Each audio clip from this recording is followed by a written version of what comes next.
ముందు సాయి కృష్ణ తల్లి ఆవేశం, ఆవేదన, ఆక్రోశం ఆ పైన కొంతమంది బంధువులు తోడు కలిసిన తర్వాత వీళ్ళందరూ కలిసి ఫస్ట్ ఆమె పోరాడింది. ఇంకెవ్వరు లేరు మొదటైతే గనక. ఆమె ఒక్కతే పోరాడింది.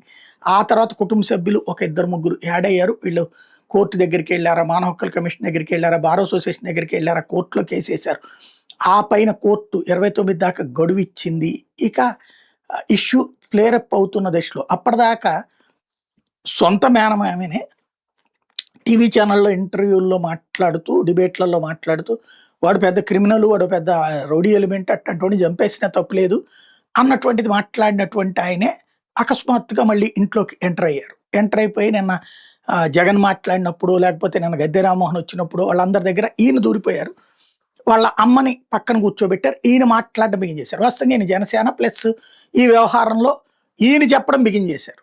ఇవాళ అయిపోయింది. సీన్ మారిపోయింది. ఇప్పుడు అకస్మాత్తుగా చంద్రబాబు గారు మాకంతా న్యాయం చేస్తానన్నారు. మాకు న్యాయం జరిగిపోతుంది మేము నమ్ముతున్నాం. మీడియా మమ్మల్ని ఏమి ఎక్కువ ఇబ్బంది పెట్టద్దు. మేము దీంట్లో సైలెంట్‌గా ఉంటాం. అంటే ఆమెని సైలెంట్‌గా ఉంచుతాం అన్నటువంటిదనమాట. స్ట్రాటజీ అది.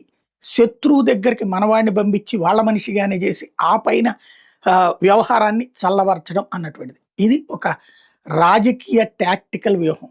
దీంట్లో వావి వరసలు, రక్త సంబంధాలు, మానవత్వ కోణాలు, మానవ సంబంధాలలో లేవు మిత్రమా అని చర్చించుకోదగినటువంటి పరిణామం.